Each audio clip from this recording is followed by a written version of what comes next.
What time is that?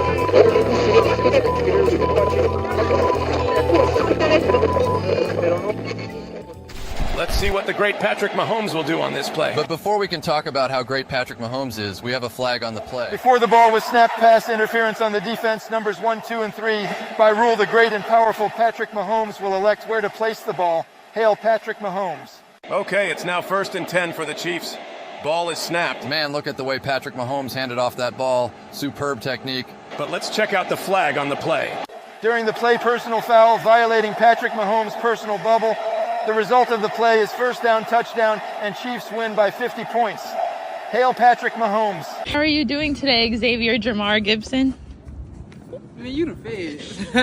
You the feds, man. How you know my middle name? Google? Yeah, Google the feds. Oh, come on, feds! Oh, back up.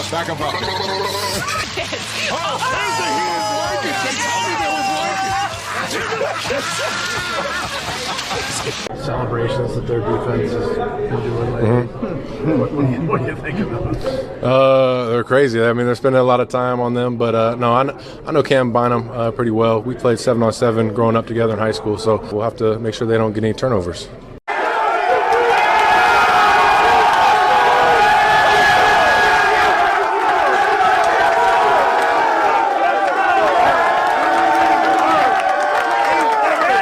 Yeah, I've only been here for, it's my first year. So, their frustrations, go way longer back than I've been here.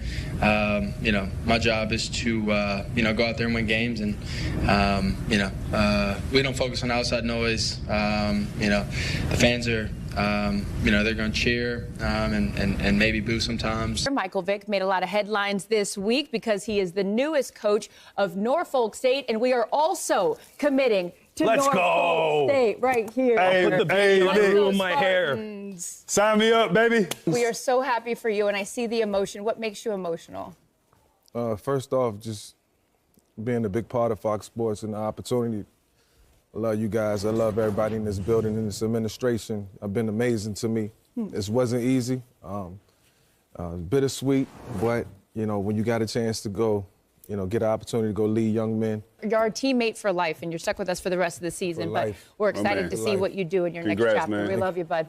So we're double covering this, so you deal the night off. Come on. Oh yeah. One double 85. That's our call. One double 85. No matter where I go? 80. Yeah. So you can't hide.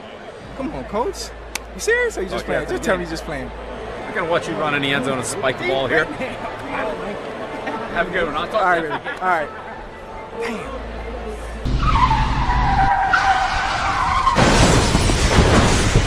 Fehlstart, Angriff. Oh! 5 Yards Strafen. I think these intros get longer and longer every week. That was awesome from Belichick. I've never even seen that side I of him. stumbled on that one, and I'm like, I'm throwing it in. That's too funny. That's great. I mean, he even told him one double 85. Yeah, I'm telling you right now what we're going to do. You're not hiding. I love Ocho's face. Like, come on. Oh, man.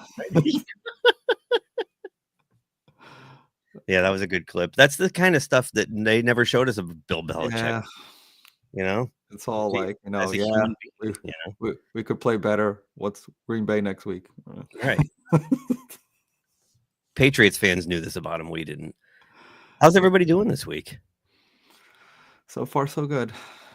So far, so good. Before we get into like the news and recapping and whatnot, let's just check in on your records, shall we? Ugh. Yeah. Ugh. Ooh, please tell me you went 0 for 5. No, It's the same ones. It was 3 and 2. 3 and 2. Close all the shops in the mall. Wait a minute. The malls I can't believe Mayfield. Edson, you've crossed the 20 loss barrier. You came in with 19. You leave with 21. Thanks for playing. I was hoping to cross the 60 barrier, not the 20 barrier. Bruce, how'd you do? You were 2 behind Edson, I think, right? Weren't you? Or no, you were. We don't hear you. Your audio is not working. Oh. It was working pre-show. That's weird. check your audio settings, or maybe unplug and plug your mic back in. Or we were hearing him fine before. Yeah, he was fine before. Didn't this happen to me a while ago? Okay, how about now? Yep, there you are. Yep. Okay. So what'd you? We're okay. Yep. 5-0, baby. 5 and 0 brings you to 55-25. You're 4 games behind. You got a shot at this. Edson, I'm coming. Edson, I'm coming to steal your hat.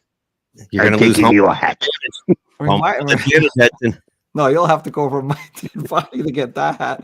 But reminds me, you ever see? I work at a funeral service company. I have ways to sneak in.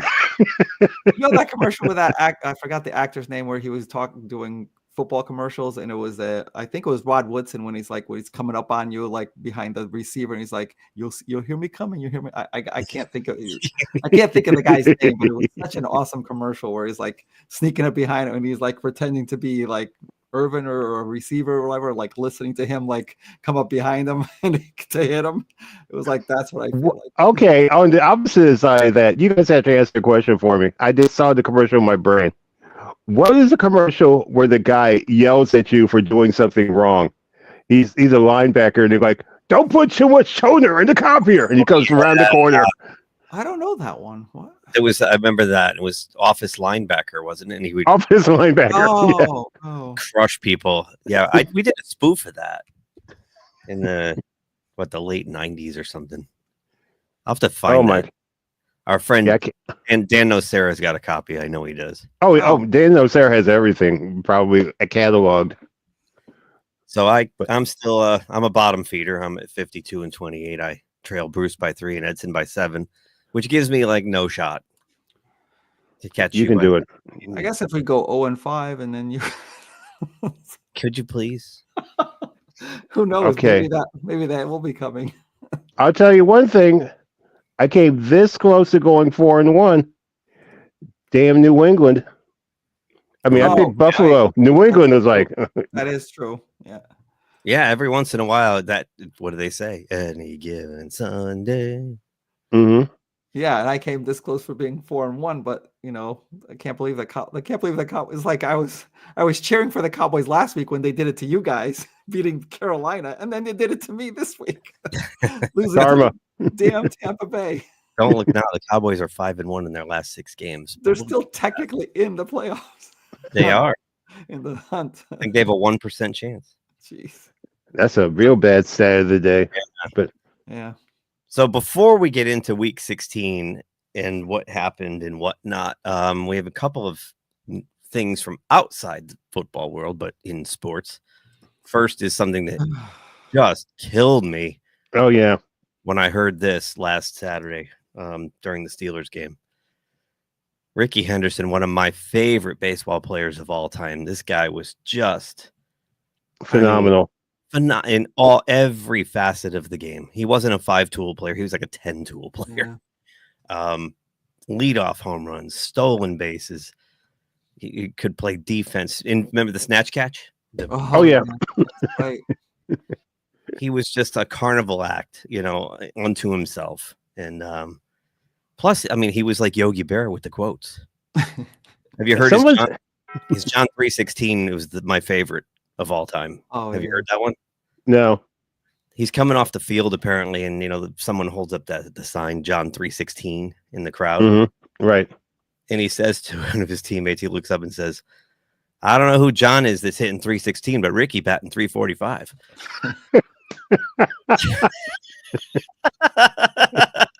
Wow. Wow. Wow. I had not heard that. Wow. Okay. Wow. And there's another one where he's trying to get a seat on the team bus or the team plane or something, and one of his teammates says, like, the seats were full and he wanted to sit somewhere. And he says, "Tell that guy to move. You have 10 year." And he goes, "No, Ricky been in the league 15 year." Not that one I did hear. Oh man. Did you hear the story that Will Clark tells? That's the best one. Where Will Clark is like, he's holding him on first, and he says, "Go ahead, Ricky, run." And Ricky wants to steal. But LaRusso holding him back. He calling for the stay. Ricky to stay. Ricky going to go. Pitch out. Ricky doesn't do anything. Pitch out. Ricky doesn't do anything. He whispers in third pitch. Ricky gone. Takes the base. Yeah, I love how he talked in the third person. It was always the third person. It was always the third person. If you can find it, there's an article with Dave Stewart from, I think, USA Today posted it last week. And Dave Stewart tells all these great a lot of post-career Ricky stories about, how he owns rental properties. And he's like, the guy was always on the go. He's like, I'd call him and remind him we had to do a charity event or something. And he's like, well, Ricky got to cut the grass at the rental first. And Ricky got to... Everything was Ricky this, Ricky that. He was a unique human being, and he died like 4 days short of his 66th birthday. I can't imagine him being 66. That's the thing that blows my mind. He was born on Christmas Day. Wow. He was a Christmas baby, and it's in for pneumonia of all things to take him down. That's what gets me. It's like that's it's like for I saw that during the Steelers game. I'm like, what? Yeah, me too. Yeah, for someone who has access to you think he's financially well off, though you could get good care. So dying from that's part of what Dave Stewart was saying, is that he was always on the go, and I guess he has asthma and he has chronic sinus infections, and he would just get sick and let it go because he had too much to do. Okay. He would just keep going until it took him down. So he probably had walking pneumonia for months. And, oh yeah. Okay. Didn't do anything about it. Well, I got interest. I think I told you guys this story when I was living in Phoenix. I used to work. One of my very first jobs was working with the San Francisco Giants at Scottsdale Stadium. That was their home stadium during spring training, and this brand new Mercedes pulls up. It says 35 on the front, and it says Steel on the back. This is back in 1982. And this kid gets out, and he says, "I'm going to be the best base stealer of all time." It was Ricky Henderson, his rookie year. Jeez. So I met him, and he was ripped. I'm like, wow. Yeah, he was cut out of stone, and he was. I wonder if I think they based a lot of the character of Willie Mays Hayes in the movie Major League on him. Oh, that's kind of what you just said, Bruce, is kind of what he says the first time he gets on first base in the movie. Yeah, Ricky gone. Oh, okay. That kind of thing. So I couldn't believe one of the seasons he scored 145 runs and played 143 games or 140. I was like, how is that possible? That every single game you played, you pretty much scored. What the heck? Runs. He's the greatest leadoff hitter of all time. Unbelievable. Steal second, steal third, and score on a sacrifice flyer. And how many teams did he play for? That's the thing. If you could list all the teams he played for without looking on your phone, that's pretty amazing. I don't know. I think 3. I only know 2. So Oakland. He's back to Oakland, and then the Mets, right? Then he played for Toronto, and he played for the Dodgers. Wow. Okay. Oh, I don't remember that. He was at the end though. But he still hit leadoff home runs. I know he still hit. I mean, he was great. He leads baseball in leadoff home runs, stolen bases. The next guy is Lou Brock, and he's behind by like 700 stolen bases. Jeez. And Lou Brock was one of the greatest of all time, too. Oh, Lou Brock was phenomenal. So, it's just a shame. It makes me sad. And, there's also a great story, if you have time out there, folks, to look up. There's a video with Harold Reynolds talking about a year when Ricky was hurt. And Harold Reynolds he was dueling with, I forgot who he said it was, for the stolen base title the year Ricky was out. And one of them won it with 60. And Ricky calls him up. I think it was Harold. Calls him up and says, 60? You got to be ashamed of yourself. Ricky have 60 by May. And this is a part of the game of baseball that went away for a long time. It's starting to come back. Stolen bases is one of the most exciting plays in all of baseball. And it went away for a long time because people just wanted to hit home runs. Ever since the Sosa McGuire thing, I think emphasis became on home runs, and to me, a guy like Ricky was way more exciting than a guy like Mark McGuire. Mm-hmm. As simple as that. So, man, this is a sad reminder of how old we were all getting. Now, except for Edson, Edson's like, I feel real terrible for you guys. I really do. But hot on the heels of that, we got this. That one really. I was like, what the heck? I didn't even realize he was sick. So, Greg Gumbel, the voice of so many things, primarily March Madness, is gone. I didn't even think he was in this. Like, he looks so young every time. He really I didn't think he was in his 70s. He looked, sounded, and acted like he was in his 50s. Jeez. Mm-hmm. He had cancer, and he was battling cancer for a long time, I guess. But oh God, this was another punch to the gut yesterday. Came home from the gym and got this news. So I came home from work. It popped up on my screen. I'm like, what? There's certain announcers that are like, just what's the word I'm looking for? Just glued to a certain time in sports or a certain event in sports. I think of guys like Dick Enberg, of course, John Madden, Keith Jackson. Keith Jackson. Oh, let me tell you, Bruce. Ordinarily, Greg Gumbel has joined us in heaven. That's right. It's just, this one bums me out. So now both Gumbels are gone, right? I think Bryant passed away earlier. I don't think Bryant did. I can look it up. I'll look it up while you guys talk. Bryant's older, so he's got to be in his 80s. But I thought Bryant went a couple years ago. But just a shame. And there was one more that passed away, but he didn't get a lot of pub. Who was that? Bill Berge, the linebacker for Philadelphia. Yeah, the Eagles. Yep. Yeah. He was good. Because I saw a lot of him here being down in the DMV when the Phillies. Wow, the Eagles would play the Redskins. He was something special. He was around really good. The Harold Carmichael, Ron Jaworski Eagles. Yep. Harold Carmichael to me is still the most underrated receiver in football. Harold Carmichael was amazing. So we saw in the open, Michael Vick got a new head coaching job, and this came across the wire yesterday. Deshaun Jackson also getting a head coaching job at Delaware State. Wow. So again, this kind of shows you how old we're getting, guys. When star NFL players are now head coaches. It's crazy. It's crazy. Bryant Gumbel is still alive. He's 76 years old. He's younger than Greg. Oh. I did this last week or the week before. I thought, it was the Harbaughs. I thought I had them backwards. What do I know? So congrats to Deshaun Jackson. Congrats to good for him. And congrats to Michael Vick. Yeah. And I got one more feel-good story before we get into recapping last week. Did you guys to quote the great Salah from Raiders of the Lost Ark when we're talking about these people passing away? Life goes on, Indy, and here is the proof. Really good contact. This is a great looking shot if it's the right number. Oh, it is the right number.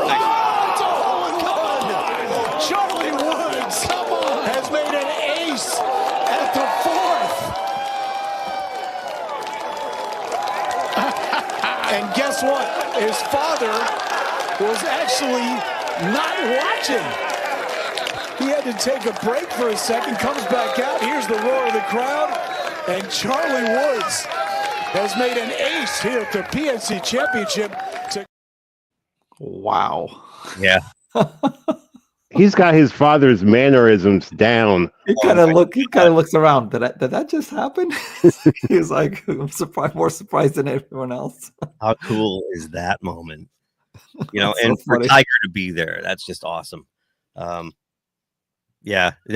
What's missing from that clip, I saw it on a different coverage. The Tiger says to him, "You're buying rounds tonight."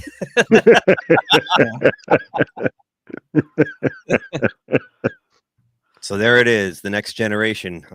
Tiger's son, man, my God, right? Look out.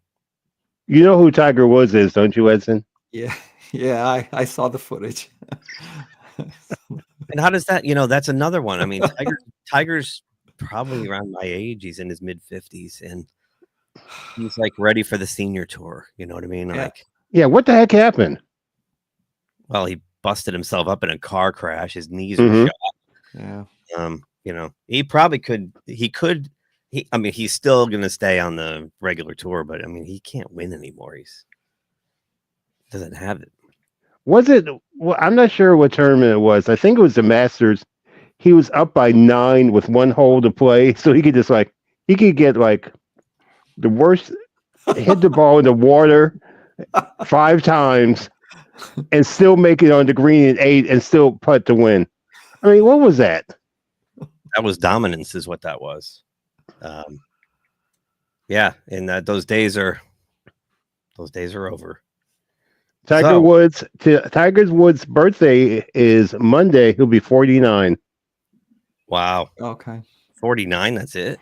Yeah. Wow. Still pretty young.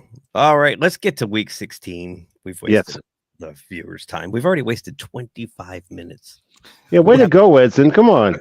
We got to hear about you and your sorry picks and everything. Yeah, sorry about that. Merry Christmas, everybody. All a good night. Yeah. It's that Christmas hangover. We're like, yeah. Yeah, whatever. So Thursday night, Broncos Chargers started us off on the Thursday night game on way back on December 19th. Yeah. 9 days ago. Is there any way to make the screen bigger? Because I can barely. I mean, it's like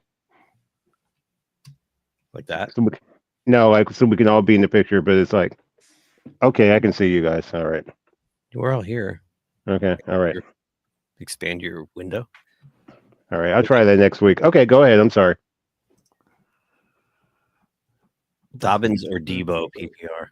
I don't know. Dobbins is coming back off an injury. I don't know. And Debo's been awful this year. That's they're playing Detroit this week, so I don't know. Yeah. Who's the Chargers playing? New England Patriots. Yeah, maybe you go with Dobbins. I don't know. I still think Gus Edwards will be the primary back, though, for them this week. But they run the ball a lot. They do. Tough. That's their emphasis. That's tough. I mean, maybe they use. I don't know. That's a tough call. I think San Francisco had 1 week or 2 at the most when they had everyone playing because McCaffrey was hurt for a while. Then Debo got hurt, and it's like they overlapped each other. Oh, they've been the walking wounded. They're a mess. Yeah. So in this game, Denver had the lead early. Yeah. At least 10 points, right? A couple of times, and second half just collapsed.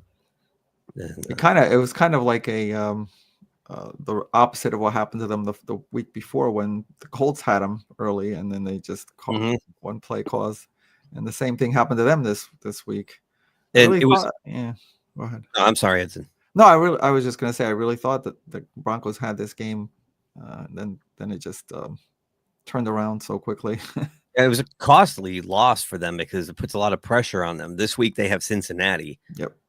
If they lose to Cincinnati, it's going to come down to week 18, and the Bengals might leapfrog them because Denver has the Chiefs in week 18. Now, I know the Chiefs are locked everything up. Yeah, that's the only issue. The Chiefs and Andy Reid doesn't really roll over for anybody. No, he doesn't.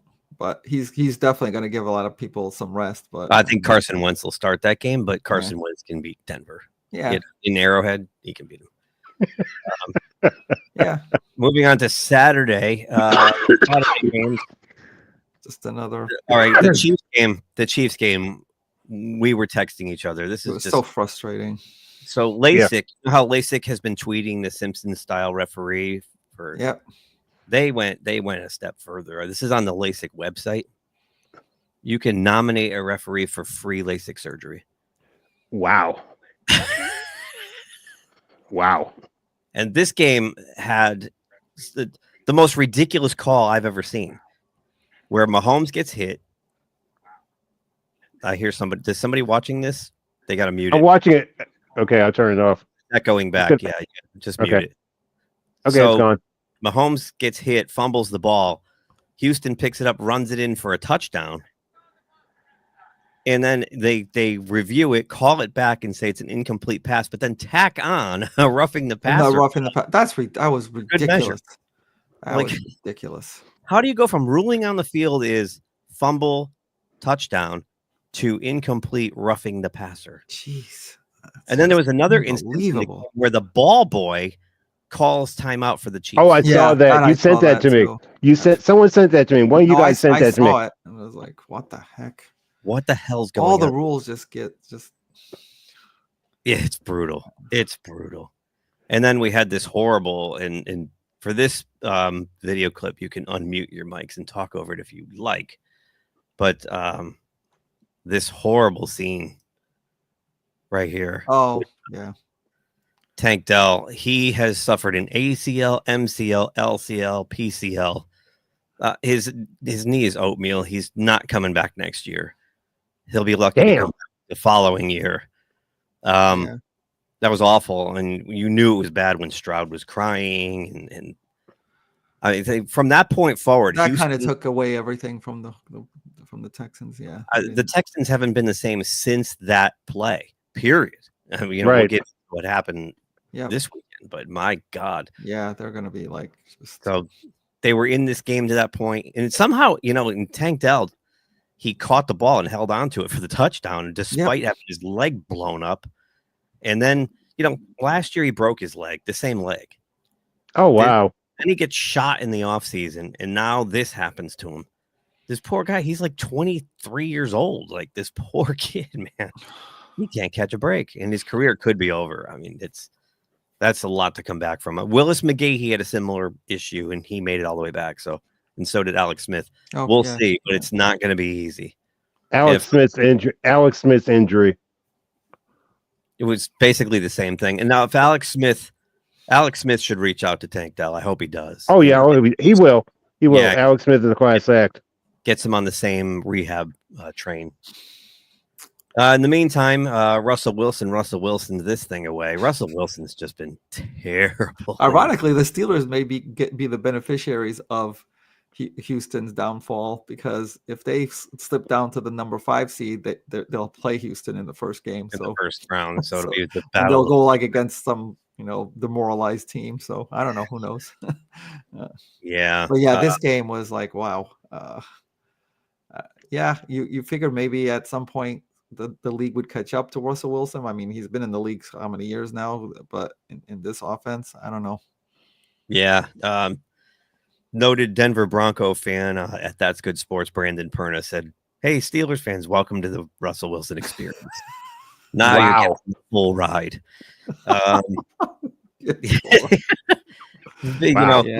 Twice in this game, the Steelers, they're ready to go up 14-7. He breaks free, runs like 41 yards or something, and he's on the 3-yard line. You could see his eyes this big.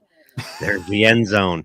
And he doesn't see the safety coming, and he gets lit up and fumbles the ball, turns it over, and then late in the game throws a pick six right after Minka Fitzpatrick picked off the ball that might have kept the Steelers in the game. So the Steelers are pulling their usual December collapse. They did this last year. They've done it 4 of the last 6 years. This is the time of year you want to get hot. Yeah. And the Steelers are not. They're a freaking mess. Giants in the Flackens. Well, Michael Penix. All right, look, I don't agree. I think the Falcons coaching staff have done a terrible job this year. But the one good decision was to start Penix against the Giants to get him some self-confidence. Now, they should have probably started him like midway through the season, if you want to think about it. But they picked a good opponent to get him some self-confidence here. And I thought the Giant defense was halfway decent, but he did very well against them. Oh, yeah. Well, we do have the one Giant highlight, and it's one of our "you stepped on a rake" moments. Penix looking, throws, juggled, and it's tipped and intercepted. It ends up in the hands of Cordell Flott. Kyle Pitts juggled it and tipped it right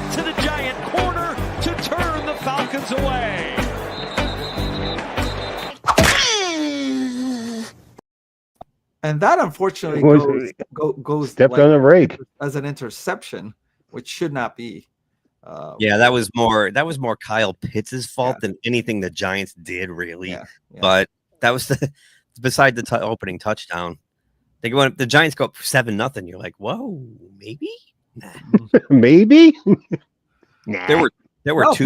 Penix looked good. I'm looking forward to seeing him next year, and maybe they'll even make the playoffs this year. But he looked pretty good. I know it was against the Giants, but he had quick release, and he knew where the ball was going. He read the defense.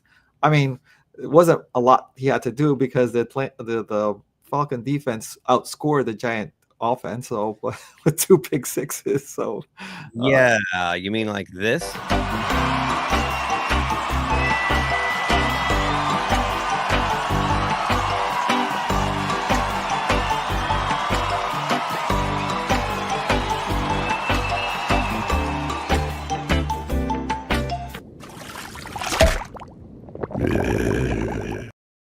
They really stepped on a rake. Did you see that first pass? Was that it was Drew Lock, right? That was playing for the Giants. Yeah. That first pick six, you could tell he was on his back foot. He was like, it wasn't a pressure thing, but he was kind of just like leaning back, and it was like it was so telegraphed that way. He's feeling pressure that isn't there because that offensive line is so bad. And you saw on the Matthew Judon one how like they went down like bowling pins, and Matthew Judon just came straight through. And, I mean, like, my God.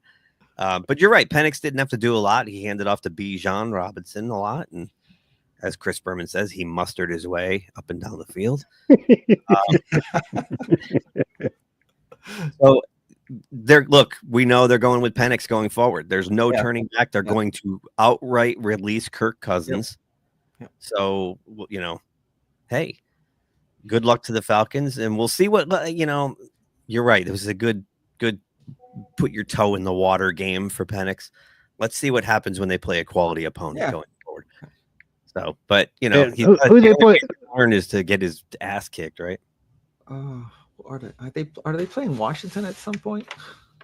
No, it's the last 2 weeks are division, I think. They play Philadelphia this week. Do they? No, they play Philadelphia in the year. Oh, well, okay. Well, they got Eagles won't. No, they're at Washington this week. Yep, they are. Oh, that's right. I'm sorry. Atlanta is at Washington. It'll be a monsoon down here. That will be like a good game to see for him. I'm shocked that they're not doing division. No, this isn't the last week. It's the last week they do divisions. I thought it was the last 3 weeks they do division. Definitely the last 2. Well, yeah. Well, okay. Like in the AFC North, it's the North teams against each other 2 weeks in a row, for the most part. Oh no, the Chiefs. You're right. Yeah, it's just the very last week. Yeah. Anyway, moving on. Make sure everybody's got divisional games in the last week. There was a graphic. I can't find it now. I was looking for it while you guys were talking. Of all the teams that have won at Giants Stadium this year.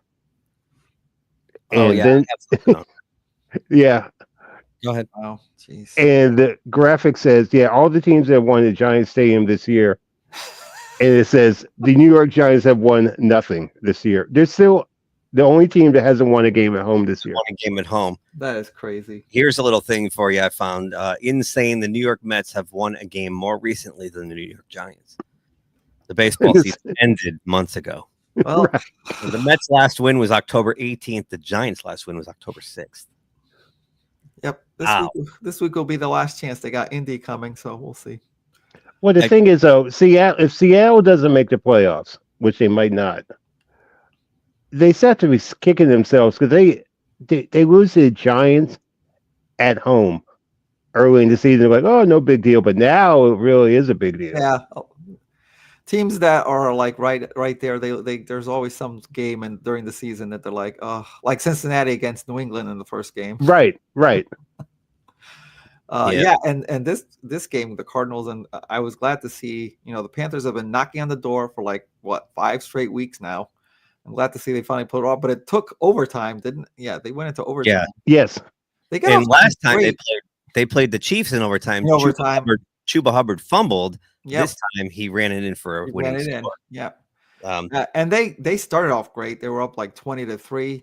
before Arizona woke up, and then the Cardinals were like, "Wait, we have James Conner, don't we?" And then they started off, and they actually came back and like was 20-17, and eventually. But then Conner got injured, and then the Cardinals couldn't do anything after that, and there you go. Also, Trey McBride. And it was like back-to-back plays, I think. Yeah, he got injured. Yeah, but we've been talking about it, Carol. Ever since the benching of Bryce Young, Carolina's been a different team. Yep. They're competitive. They're winning games. And Bryce Young looks like a different player. Did you guys see this where he absolutely trucks a guy? Oh,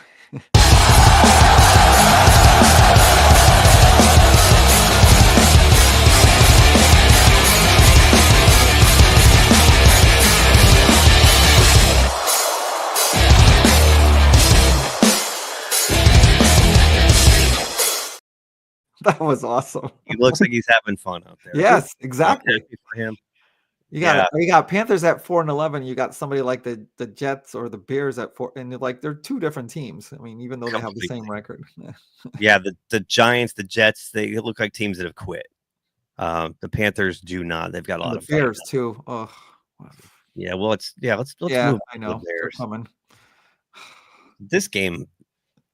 So you've got the Lions missing 7 of their starting 11 on defense. They're all beat up. David Montgomery's out there, a friggin' mess. They're gonna lose, right? Nope. Not on your life. Did you see the chicanery this week? I heard about it. I never saw it. I heard about it. You're right now. That was awesome. I mean, right. Can't believe it was a planned play. Can I find it? Here it is right now.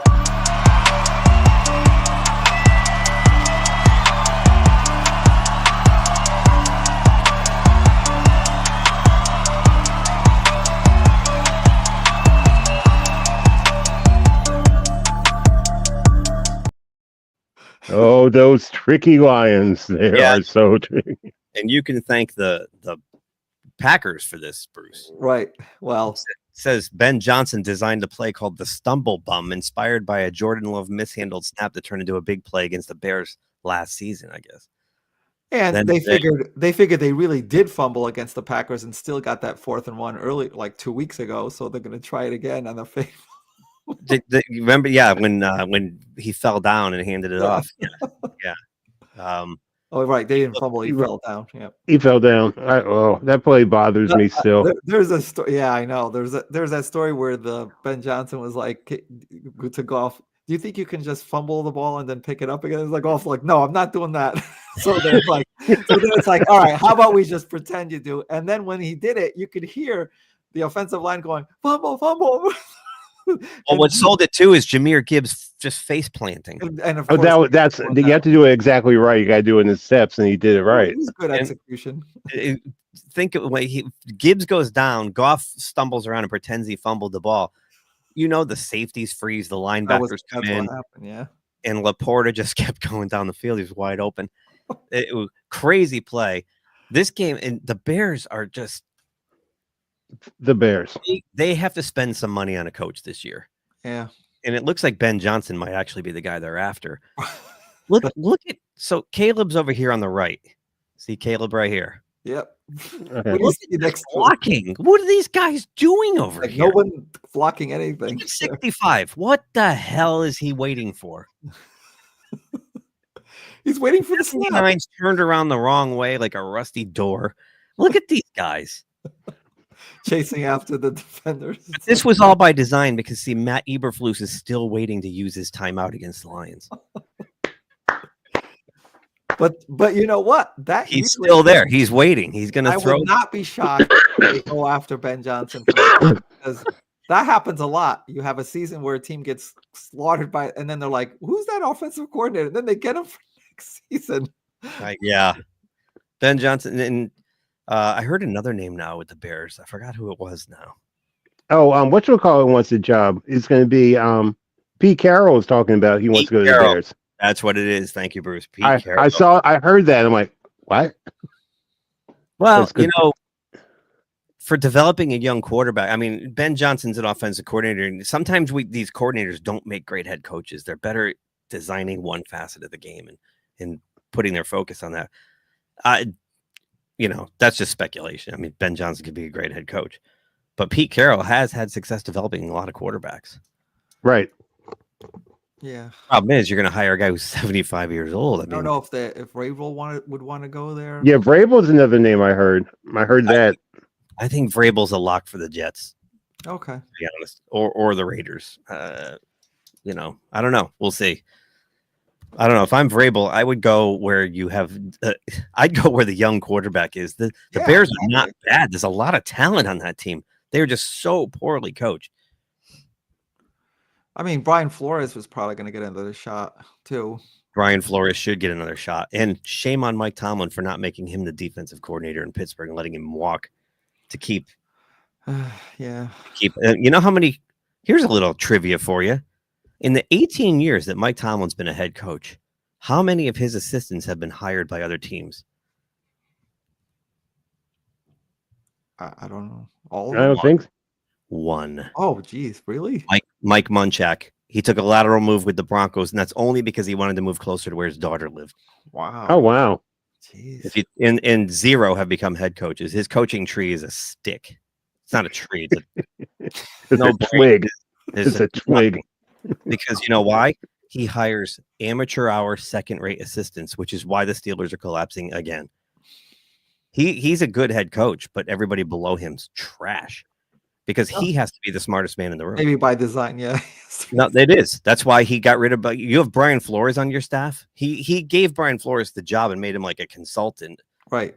Because Miami unceremoniously dumped him. Yeah, that's another mistake. Yep, huge mistake. But Flores could have stayed on as the defensive coordinator, but he can't have a guy as smart or smarter than him in the building. No, man, nobody's smarter than me. That's just Mike Tomlin. That's it. Vikings humming. So whatever. Yeah, look at the Vikings defense. So this week, Jonathan Taylor, did you see what he did? Yeah. That you really tried to make up for last week. Well, last week he stepped on a rake. He fumbled the ball before he was in the end zone. Remember, he let it go and it went out. Which may have cost them the playoffs, but yeah. So this week he went for like 238. Yeah, 230. And he had 2 long touchdown runs. In the first one, he held the ball with 2 hands and ran all the way into the tunnel with it. Yeah, he made sure that. Yeah, he made sure he wasn't going to drop it. I thought about pulling that clip, but I pulled so many clips this week. It was cray. I mean, the Titans were definitely in this game, but it's just like just too many rushing yards that they can get. And Mason Rudolph threw 3 interceptions before he figured out that, oh wait, we're the guys wearing the dark blue. They're wearing the white. This is the Colts. I should be playing well against the Colts. Yeah, right. Well, I wanted to make a point. You talking about trick plays now, Edson? I'm sorry, but do you remember back in the days of Nebraska would do the fumble rooski? That guy, Dave Remington, would just like they dropped the ball. They dropped the ball. Style. Come on, Bruce. Fumble rooski. I think I strained my clavicle. Anyway, fumble rooski. Anyway, fumble rooski. So they would just leave the ball on the ground, and Turner Gill would run one way with the offense, and the ball would be sitting there, and the center would go, "Okay, cool," and you run in for a touchdown. Wow. It was like a 20-yard touchdowns back in the day. But that's right. Now State Farm has turned it into the bundle rooski. Did they do that play in the remake of The Longest Yard? Yeah. Yeah. The remake. Damn. The remake. And it kind of at least remember the Holy Roller was kind of a similar thing, and it became quickly illegal in the league too. I still think that play it never happened. I remember now. I remember it was NFL Today back in the day. It was like, and now we got a surprising play from San Diego, and I still think they got the tape wrong to this day. It's 47 years later, and I'm still waiting for the right feed from San Diego. Well, the Chargers have always been kind of a. They've always chargered. They're a fever dream. Yeah. Okay, I'm depressed. Maybe maybe next year or this end of this year they'll do something different. So, Yeah. in the barn burner of the week, Oh yeah, this was quite a. holy moly! I had Red Zone on, and they went to this game a lot. And boy, oh boy, oh boy! What was funny is at halftime it was 9-6, Rams, and then oh god, I'm blanking on the host's name, but he says that's not a game of field goals. Both teams actually scored a touchdown and then missed their extra point. Yeah, I couldn't believe it. First the Jets, and then I'm like, "Are you kidding me?" Man, yeah. You on the one hand you have this, and then you have like kickers routinely. When we get to the Tampa Bay game, we have kickers routinely kicking 58-yard field goals. What the heck is going on here? It's like the Redskins game. The Redskins, just before that tying touchdown, the guy made a 51-yard field goal. And the next play, he can't make an extra point. Yeah, that was weird. So, yeah. Yeah, this game was like weird because speaking of stats, I mean, the Jets, I heard this, they didn't punt all game long and still scored under 10 points. You can't make that math work. I don't know. I think it's the first time in the Super Bowl era that they had over 300 yards of offense, right? Never punted and didn't score 10 points. Because their coach all of a sudden, so-called coach all of a sudden decided, hey, why can't we do what Detroit does? Let's go on 4th down every time. But I think what difference does it make? They're out of it. They're in the last. I understand, but I think he's just like, we're using all 4 downs. Why punt? What's the point? We suck. We suck. We suck. But they could have actually had this game, and it was a critical 4th down, like near their own 30 that kind of turned it around, gave the Rams a short field that scored their touchdown. And then I think he did it again when he could have gone up by like 6 late in the game. Yep. And he didn't make it again. Yeah. It's just, man. And then I saw the worst clickbait this morning. Steelers, one of the Steelers insider fan sites said that the Steelers are going to make a trade for Aaron. Really? What the heck? No. That's so stupid. I said, come on, that's crap clickbait. I'm going back in my dark room for a couple minutes. Next thing you I'll know, make a decision then. Aaron Rodgers is starting for the Steelers. Yeah, or worse, Deshaun Watson. All right, the game of the week. This was definitely holy cow. That was crazy. Where do you begin with this one? Jaden Daniels. I thought about pulling clips. All I could, going back to the bad officiating. There was a play, I believe it was in the second quarter, involving C.J. Gardner-Johnson from the Eagles getting punched in the face and then getting the penalty. Yep. Getting 2 unsportsmanlike and getting ejected from the game. Kids, if you're watching, plug your ears. I didn't want to censor this one. But he had a few things to say about this. Fuck y'all talking about? Fuck y'all talking about? Fuck y'all talking about? Man, what? Man, fuck them refs, man. The refs wanted me out there. They ain't do shit anyway, man. They ain't do shit. No, I ain't do shit. You can't make a complete sentence out of that, but still, we get the message. Could you put that with what's those words like the words scrolling across the screen so for our hearing impaired viewers or something like that? Closed captioning. That's it. Thank you very much. Rightfully upset. How do you get punched in the face and you get tossed? They do that all the time. Yeah. I mean, he didn't even really retaliate. He might have pushed back, but he didn't throw a punch. They especially do that with the Chiefs, but no, anyway. Well, they did that with the Eagles. Maybe it's a late flag on the Eagles for the week before when they were throwing punches at the Steelers and didn't get in the Steelers. Yeah, that's true. Got flags.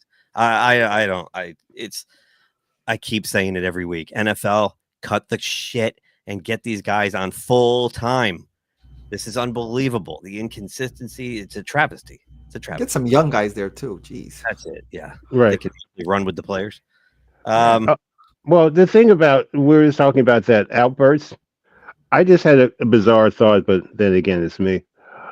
This is the time you need Barbara Billingsley from Airplane to translate to what he is saying for our younger viewers. Yeah. He's quite upset. Golly day, I am mad. Oh, I fudge. didn't touch anyone. It was a conspiracy, I think. Yeah, I mean, where's Barbara Billingsley when you need her? Oh, she died. I'm sorry. That was pretty good. Thank you. Of course, this current situation we have in our hands, that scene in that movie would probably be just like killed, but Right. So Jalen Hurts gets hurt. His name comes to fruition. He's in concussion protocol, and in comes Kenny. Let's throw a Pickett. Yeah. Kenny didn't play too bad, but he did throw a Pickett. Yep. Yeah, the thing is, he quickly handed it off to Barkley a couple times, and Barkley broke some runs, and they go up 21-7 or something like that. Right. 21-7. But here's where Kenny will always be a backup. He couldn't do any more than get them in field goal range after that. Right. They only scored 12 points from that point forward, right? So, and look, Kenny played well, and you can't. Devontae Smith dropped a ball at the end that would have given him a first down. Yeah, that was critical. Would have sealed the game with 2 minutes to go. Instead, they have to kick a field goal, and the ball goes back to Washington. But Jaden Daniels, this is another one of those Jared Goff games where they turn the ball over 5 times. Yeah. Right. But he throws 5 touchdown passes, and they win the game. I mean, with 10 seconds to go. And former Jet Jamison Crowder, 2 tutties. Boy, I wish the Jets probably wish they had him. Another Jet getting a second chance at life in the NFL. Pittsburgh, here we come. This was so much fun to watch, and it's funny. I think I texted you guys that morning. I saw some guy from the NFL Network. I forgot which guy it was. Tweeted, I predicted Jaden Daniels is going to throw 5 touchdowns today against Philadelphia. And I'm like, this guy's smoking crack, man. That ain't happening. Well. And as they're driving down the field, then I'm like, holy crap, he might do it. He won Rookie of the Year. Just give it to him now. Jaden Daniels is your Rookie of the Year. Holy mackerel. Ever since he hit that rough spot, but he was definitely playing hurt. Because hurt. Yeah. You can tell when he's feeling good, he is really, really good. And he has no emotion. He just starts like. You're right. He's so composed, Bruce. He is. This is a good game leading up to, and I believe they've clinched playoffs. I would imagine. Yeah, with this. They have. This is a good game leading up to that. Like that's this is where you want to be. And for the Eagles, they're still depends on what Hurts. I'm thinking he's going to be back by the playoffs, but they're not going to win the number 1 seed. I don't think with this loss. No, I don't think so. You know that the Eagles, where's the Redskins record? I'm looking. 10 trying to find it. 10-5. They could easily be 12-3. Mm-hmm. Yeah, because they could have beat Pittsburgh and they could have beaten Dallas. Yep, definitely the Cowboys. I mean, but they should have been beaten by Chicago. That's true. Yeah. Mm-hmm. And they should have been beaten by Philadelphia last week. Yep. So it evens itself out in right. In the end. Right. Watch out. Speaking of evening things out, there's the Bengals coming back. Watch out, Cincinnati. I'm saying this now. Okay, we got 2 weeks really left in the year. They are going to beat Denver, and they are going to beat Pittsburgh. Because they got their eye on the prize and they are getting the 7 seed. I feel it because this guy, watch this. This guy will not be denied.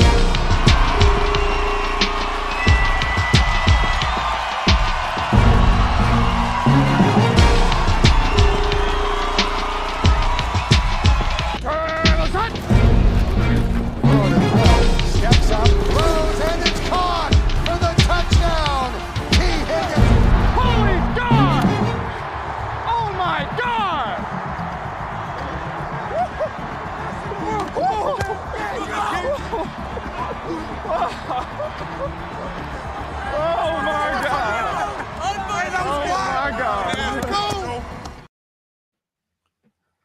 He's good.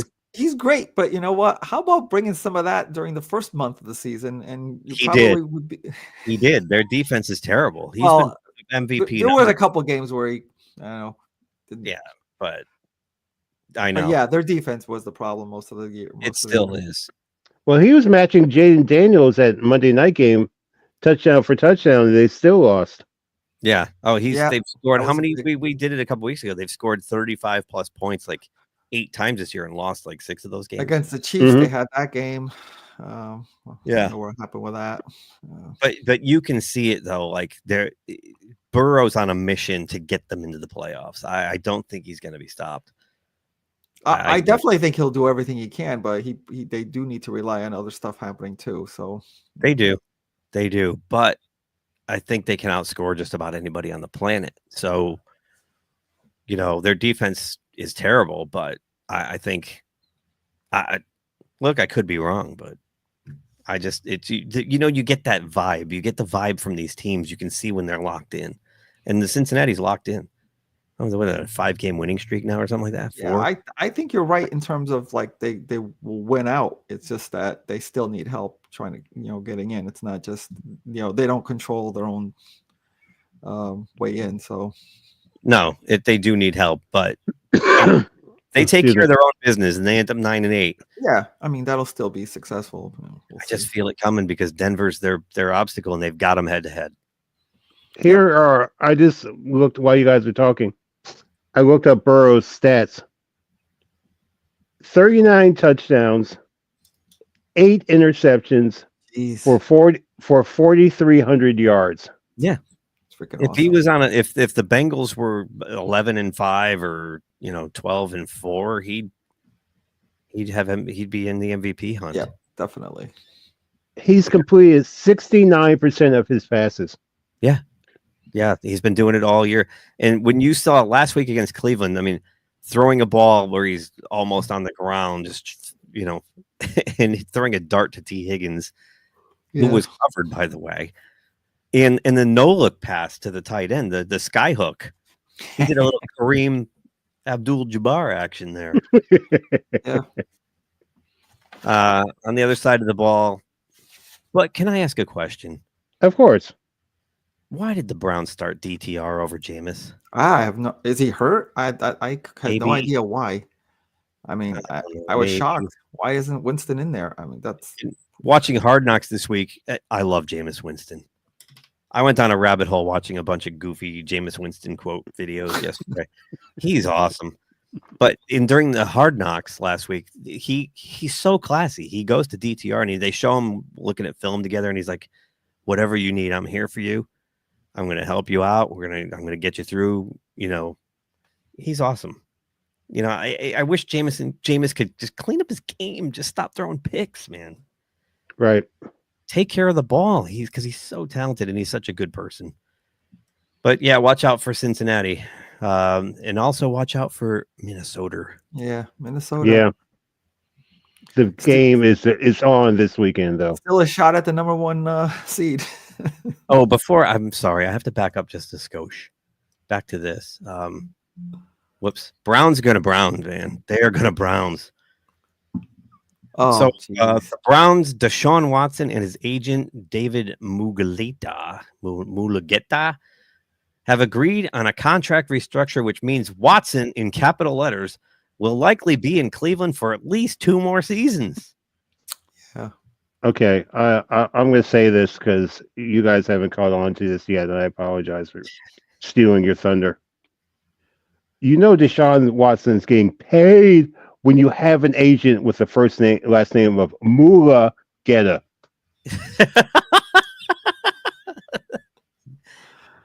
I mean, they're stuck in such a bad place. They're trying to get some money to get some, improve their team, but the trade-off is keeping them. So I don't know. Have fun with that, Browns fans. Yeah. So back to Minnesota. Their defense is savage. Yep. And Sam keeps on salmon. Yeah, still waiting for that. The pumpkin pumpkin watch. I think he's proven And the thing is, every game he ups his new contract that's coming. I was going to say maybe he needs David Mulugeta now. Right. And, less of a chance that he'll stay in Minnesota. Obviously, He can get us some moolah from Mulugeta. You know, yeah. like say somebody we'll see like Mulugeta. Yeah, make a deal. yeah. with At the beginning Mulugeta. of the season, Brock Purdy was probably going to get some big money. Now he's probably not going to. But Sam, I don't know. He deserves some kind of contract for this. And you know, it's a quarterback week draft coming up. Right. There's only like 2 guys that are worth a damn. So, and there's a lot of quarterback desperate teams out there. You've got the Raiders. You've got probably the Giants will probably have the first one. Giants, maybe the Jets. Yeah. So it's going to be interesting. And conversely, I mean, you know, I like Geno Smith. Geno's a great story, but Geno, he's Jameis Winston. He makes these mistakes.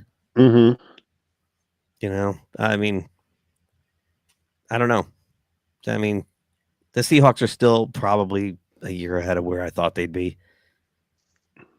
You know, given that they brought in a new coach and whatnot. But boy, I'll tell you what, that home field advantage is gone up there. Oh my gosh, that's gone. I was just thinking about that. Seattle, Seattle used to be the house of boom, and now it's just like I saw a picture. I wish I sent it to you guys of the Packers flag on top of the Space Needle after they left after Packers won. I'm like, that's beautiful. That 12th man is gone. I think they have 5 losses at home this year. 3 and 5. I looked it up this week. 3 and 5. Yep. Yeah. So the magic's a little gone there. But I mean, the Seahawks throughout history, the Seahawks have always been an opponent. So my friend Doug say they're an opponent. One week they might beat you, the next week they might look terrible. They're just on your schedule, and you got to play them. They're an opponent. They're always going to be somewhere around 500. That's pretty much, except for those years when Pete Carroll and even Mike Holmgren elevated them. But it's both windows were very small for those good teams. That Legion of Boom fell apart pretty quick. Yep. But they should have had 2 Super Bowls. Freaking stupid Russell Wilson, man. Oh, this game was better than I thought it was going to be. Yeah, that game made me a little bit on the worried side. He was nervous. I mean, it's hard to be up for every single game, and this is one of those where Josh Allen, you know, was kind of sleepwalking through a lot of it, and May keeps doing the good developmental quarterback thing, and they definitely, like we said, they got their next quarterback. They just got to build around them. I think this was one of those situations. It was, you know, that we just got to show up, and basically they're home. They're like, we're home. We just got to show up. They thought that, and they got punched in the mouth. They were down 14-0 before they blinked, and they were like, maybe we should start playing now. So, and James Cook went crazy. James Cook. I was gonna say you did get another side of the Bills' offense featured, which is what you just said, James Cook, and I mean, it's too bad. The biggest problem with this game, and the Patriots, you know, they were in a good position to still win this game late, and then they stepped on a rake. Buffalo kind of dominating this half. It's a 3-point game. New England's still in it. Popped up in the air, and Rousseau nearly hit a pick. Get it. That's a lateral. That's a lateral. Touchdown, Buffalo.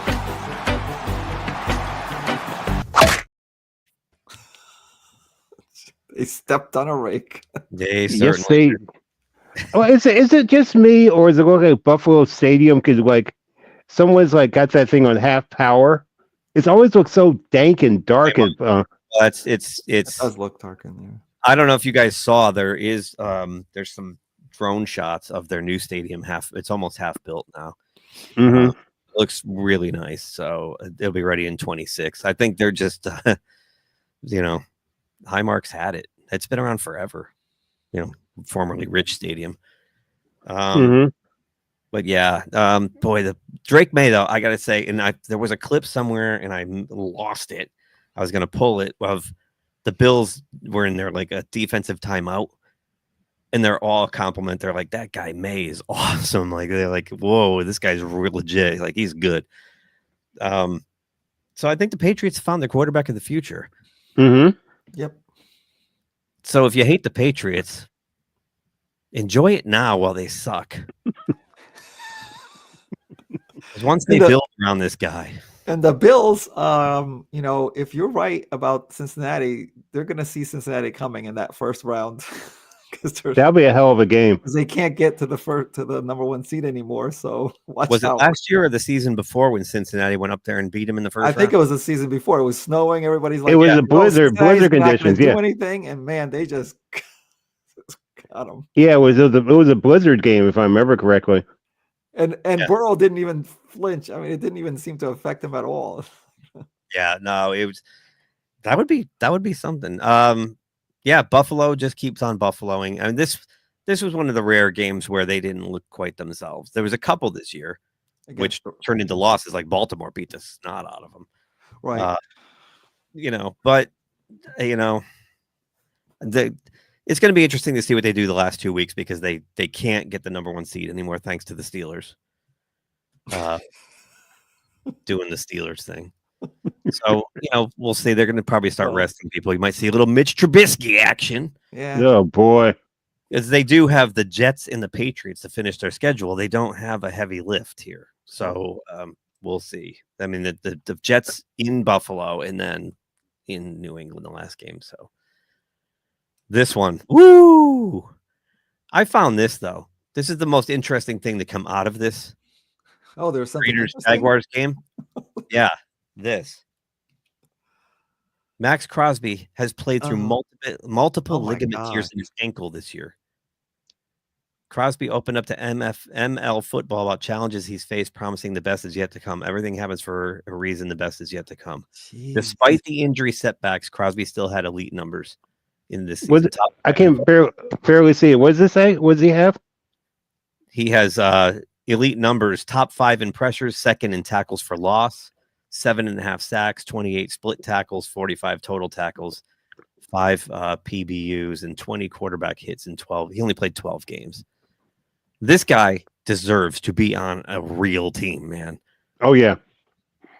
He's like Myles Garrett. I mean, you can count on him type of thing. Yeah, and both are on absolute shit teams. Like, if I'm him, I'm calling my agent and like, get me the frig out of here, man. And maybe now that Tom Brady bought half the team, he's like, all right, maybe we'll wait it out. I'll give it another year. But to be playing with torn ligaments in most of those 12 games before finally calling it a day. The guy's a game. He never takes a play off, Max Crosby. He's freaking awesome. It's a shame. This game, the funniest thing about this game is the Raiders had the number 1 pick in the draft. And then they won and they dropped all the way to 6. Damn it. So they can kiss Shadir Sanders goodbye. Shadir and Dion, because whoever drafts Shadir Sanders is getting Dion with them. You know that. Oh, it's a package deal. Dion probably already made that in the contract, whoever he signs for. Right now, I think the Giants are the front runners. The Giants are the front runners, yep. Oh, I thought it was the Bears. Okay. Yep, the Giants, I think. Well, we can check that in a bit. Edson, the team. Where did that come from? Screwed you again. Too little, too late. It's like, come on. It's like, what? Where are you getting this resurgence from? Because you had a team where San Francisco, up until this game, still had a shot at playoffs, a solid shot, and the Dolphins were pretty much out of it. And it's like, what happened? I don't know. And they did this with Tyreek Hill dropping just about every pass thrown to him. Yeah. You could tell he's like kind of, it's been a while. He's been into the game right now. He was like they were going like through his arms like a basketball hoop. Because he hasn't been in the game for a long time. I think you're right. He wished he had moved, someone, they had traded him back to his old team, of course. Rumor has it he's going to the Raiders. Oh, okay. Raiders are expressing interest in trading for him, I hear. Well, that must be Tom Brady's thing. Yeah. I think I'm thinking about going to the draft this year if they're having it in Green Bay. Oh, that's right. I'd be fine with him going to the Raiders. I mean, anybody but the Chiefs. So. That would be fun, Bruce. Maybe I'll go with you. Cool. I'll let you know what's happening, brother. That'd be fun. Oh, it's in Green Bay. Wow. they're going to try to get there's going to be 150,000 people in a small farm. Do they have enough hotels around Just there? make sure you have, Yeah. you just make sure you know where your emergency exits are. Wow. We're going to have to What? stay in Michigan and then practical. drive to Wisconsin. Like, I went to a Packers game. They have plenty of hotels. They have a sleep in right next to the Lambeau Field. Just saying, cram that many people into that one place. yeah, Detroit had record attendance last year for that. Picking on my Packers just because they're a small town team. No, I I'm actually just like the saying, Packers. like because the amount of people that the draft draws, it's like triple a game crowd. Yeah, and the 49ers are just they're done. They're officially eliminated. Game set match. What a disappointing season. But it's that you see it. We've talked about it. The team that loses the Super Bowl often lays an egg the following year. And they were snake bitten with injuries. I mean, they're down to like their fifth string running back. They're using Debo as a running back this week. Yep. So, Purdy hasn't had a great year, but you can't totally blame him either. Not totally. Trent Williams has been out, and they're just a mess. They lost Ayuk right after they signed him. They lost Ayuk for the year. Debo missed some games. McCaffrey missed almost the whole year. It's just, what's his name? The other back there. Drawing a blank. Jordan Mason Jordan out. And then Edson, you are right. It is New York Giants 2-13. Well, so right now, yeah, pretty much. Yeah. And this was the surprising game to me. Very, very much surprising. Wow. Don't look now, but Mike McCarthy's coming back. Yeah. Oh, definitely. Oh, that's a given. I think he is. You're right. He saved his job. They're 5-1 in their last 6. Without their starting quarterback. With Cooper Rush. You know what's helped them? Aside from losing Overshown for the rest of the year, their defense is back. Yeah. Yeah, they played very well. Good. Their defense is on the attack. I mean, they were hitting like it was 70s football against Tampa Bay. They were just crushing people, laying them out. It was a hard-hitting game. And it's a shame it got down to the end. Baker Mayfield, he escapes pressure, shovel passes to White, and White puts it on the ground, and they lose the game. But, all they had to do was get down to field goal range, kick field goal, and walk away. And that hurt Tampa because with Atlanta winning, Tampa Bay has now fallen. Yeah, back out of the division. Out of the division, and that doesn't mean they're going to be completely out of the playoffs, but I found there's one step on it. I mean, I was going to use the Baker Mayfield to White step on a rake, but that was a combination of desperation and aggressive defense. Right. Tampa Bay is scrambling to get down the field and kick a last-minute field goal, and Dallas is trying to end the game. There was one play in the middle of the game where Kevontae Turpin, he's the speedy guy. Yep. The guy who returned the kick against I think he's like 5'8", 150. He's a little guy. He runs straight into Vita Vea. Do you know what that looks like? Oh gosh. It looks like this.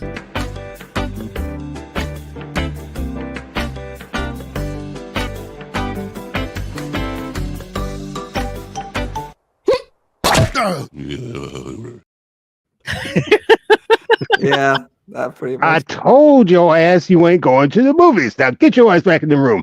Go. It just swallows him whole. Swallows him up. Ooh, hors d'oeuvre. Oh, here we have an interesting question. Whoops. Oh, sorry. Why won't that stay on the screen? There we go. Oh, you were clicking. Yeah, we did it at the same time. Speaking of step on the rake. I mean, I'd have to look at James Conner's injury situation. Let me look it up while you're talking. I think he's going to play this week. Okay. I would definitely go with Conner if he plays because he's so productive. The whole running game for the Jets is just, I don't know, it's so up and down, and Rodgers wants to continue to try to prove to people that he's still the quarterback, and I don't know. They've kind of totally mishandled Hall this year. I agree. I don't know if it's like 50, if there's something on Hall's side too, not trying hard, but they completely mishandle him. No, I don't think they've used him right all year. Especially now, Rodgers is finding his timing with the Adams. What did they targeted him like 12 times last week or some crazy number? Yeah. So yeah, Connor's way more productive if he's healthy and he's going to play. I mean, I saw right now he's projected to play this week. Mm-hmm. That could change it, but watch the injury report. That's all I got to say. That's what, yeah. And if Connor's going to play, put him in. Who's Arizona? Yeah. We're going to get to that in a second. I don't know who they are. Yeah, they're playing the Rams. Okay. Division game. And that's in LA? No, it's in Arizona. Oh, it's in Arizona. No, I'm sorry. Yeah. You're right. It's in LA. Sorry. It's 8:00 tonight. Sorry, it's in LA. Oh. By the way, how many primetime games? We'll have to go and maybe do this for next week. SoFi Stadium itself in LA, Chargers, Rams. How many primetime games have they had there this year? It's like every time I turn on one of these primetime games at night, it's in SoFi Stadium. Well, we talked about it before. Remember that quirky stat of the day? We were talking about what's the only time you saw a Sunday night game and a Monday night game at the same stadium? Right. That happened. It was like the Rams were playing Sunday night and the Chargers were playing Monday night. It was both at SoFi Stadium. Yeah. Yeah. So you wonder, I forgot, Krepke, is that his name? Kremke? The owner of the Rams who built that place. Kroenke, getting some subsidies back from these networks to pay for that damn thing. And lastly, let's touch on this real quick. The Packers look freaking awesome. What the heck? They look awesome. I mean, what are you going to say? What are you going to say? The Saints almost had one good play, but they almost interception. Gets rid of it in the air and is to the ground, incomplete. Colin Saunders on Monday night, he took one and looked like a running back with the ball in his hands. He looked like he was going to get another opportunity tonight. He had it, and then Alontae Taylor, you can see the frustration. He thought he was made for prime time. That was the closest thing they got to do a decent play. Yep, I thoroughly enjoyed that game. That was my Christmas present. I'm sure you did enjoy it. This is about as thorough and ass kicking as we've seen this year, and the first shutout of any team this year. So congrats. That's right. Thank you. This is the first shutout. Yeah, they were talking about that. The Packers are the anti-Steelers, where the Steelers are fading. The Packers look awesome. Like they're going into the playoffs with a full head of steam. They're firing on all cylinders right now. Josh Jacobs looks amazing. Did you see that stiff arm? Boom! He won angry runs this week. He just tossed the honey badger. Tossed him. Boom! Get out of my way. Yeah, Packers look good, Bruce. I'd be happy if I were you. Yeah. Mm-hmm. And anybody who's a Steelers fan. Not so much. And oh, yeah, real quick. Lamar Jackson had another great quote this week when he found out that Mark Andrews scored his first ever touchdown against the Steelers. All those head-to-heads, he's never had a touchdown against the Steelers. Wow. Hadn't scored a touchdown against the Steelers until tonight. Who? Mark Andrews. He didn't? Yeah, this was his first Damn. touchdown against the Steelers. So 7 years, this is his first touchdown against him? Damn. I'm glad he got it done, with the victory. But damn. Can't think of anything else. Damn. He's getting into Jameis territory. Last week with the wind on my butt because his pants were falling down. I love Lamar Jackson. He's awesome. Oh yeah, my first pick of the week is Baltimore. By the way, I'll take Seattle. I'm taking Seattle. I don't want to recap these. Right, I know. I'm just saying. We'll do it next week because it's technically week 17. But yep. There's a lot of games on Saturday, isn't there? Or today? There's three today. Yeah. We already lost like 3 games to pick. I know. We had Wednesday, Thursday. What the friggin'. By the way, though, the ratings came in for Netflix. Yeah. 65 million viewers. That is down, though, because the last time Christmas was on regular network, it was over 80. Yeah. So, but for a streaming service, 65, and they crushed the NBA. Crushed them. Oh, yeah. Yeah. They were averaging over 24 million viewers for each game. The NBA averaged 5 million a game on Christmas Day. So Expect the NFL and Christmas to go hand in hand like eggnog. In SoFi Stadium. And SoFi. Yeah, SoFi Stadium. For sure. Next year they'll have both games in SoFi Stadium. Right. Back to back. Back to back. Switch the field around real quick. Have the In the Chargers hour and the- between games, they'll rewrap the field, with the Right. sign. No. Push a button. No, the field will go back out, then come back with They the won't even Chargers bother field. because the Rams, the Chargers will be the second game, so they don't care. Leave the Yeah, it'll be the Chargers versus the Chiefs, second game. So Bimbo can show. Okay, I'm sorry. Or they'll have the Rams play the Chargers. Then they problem solve. Then that's true. That's There you go. Here's the interesting stat of the day that I heard on the air. The games between Tomlin and Harbaugh are the second biggest rivalry games they played against each other. And do you know who number one is? Games that played, coaches that played against each other? Red Grange against, I saw this. Red Grange against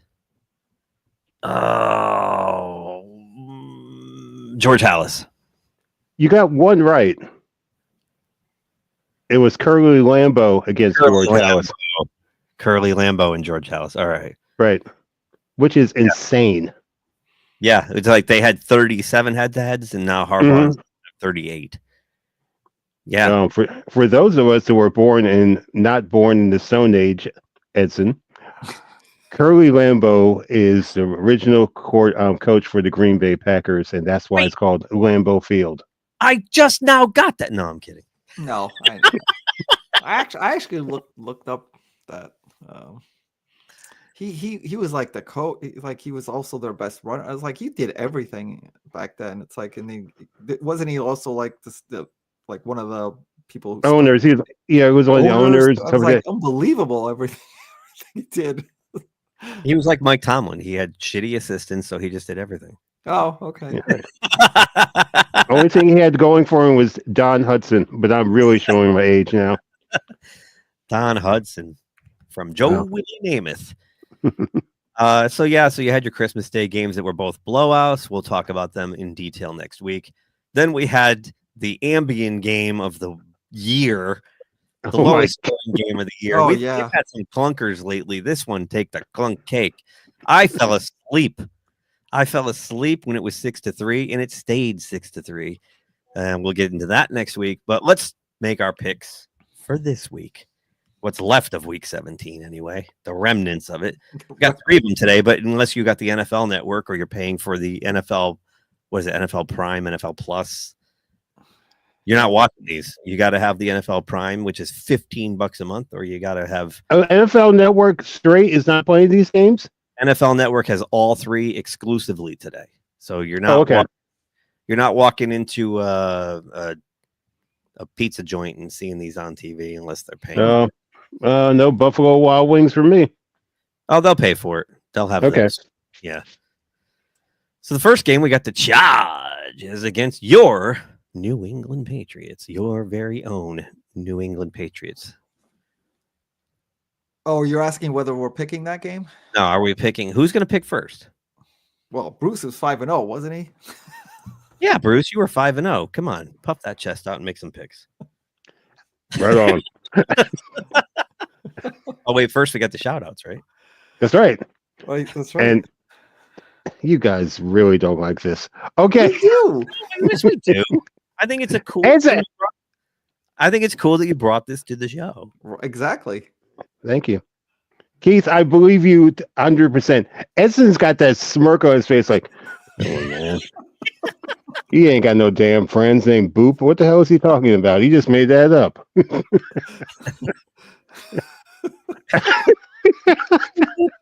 Oh, maybe. That's our ringtone. That's the thing that's so funny. When our ringtone is boop boopy doop. Nice. Okay. Shout outs. First one goes to Boop. Then my friend Geezy, my co-workers at Metropolitan, Move Church, Arizona, friends and family. Happy New Year. Love you, Mom. Awesome. And to my two brothers that have helped me, join me, and let me join in this journey. I appreciate you guys. And Edson, we'll get you some crayons for next year, okay? So you can follow along.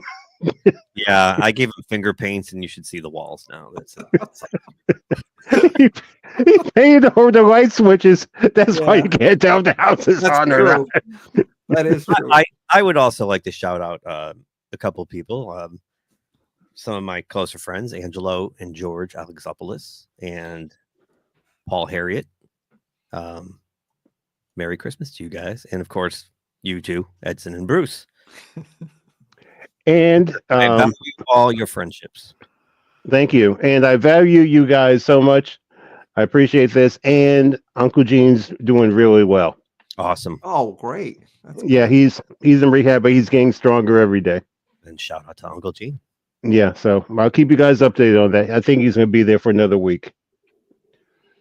And now the pick. Since we're talking about Green Bay over Minnesota. I'm sorry I jumped you, Bruce, but it's become obvious at this point. Well, that's going to be a great game. That's going to be a great game. I'm surprised they didn't flex that into the 8 o'clock. Exactly. Yeah, why did they put the Redskins at 8 o'clock against Atlanta? Why did they switch that around? They already, because they flexed the Green Bay with Dallas. Green Bay, Minnesota was at 1. They flexed Dallas and Eagles into 1. But I think NBC should have used their flex their muscles and taken that game away. That's the best game of the week. Mm-hmm. That definitely should have been the Sunday night. Yeah. And there's a lot at stake there. I mean, two great teams going head to head, jockeying for position. Hey, it's going to be, oh, Nelly. It's going to be a barn burner in the city. Or I would have flexed out Denver, Cincinnati from Saturday. You know, yeah, yeah. I get to go next because I was 4-1, and Edson was in last place. Dead last. Wow. My first pick is I'm taking the Dolts.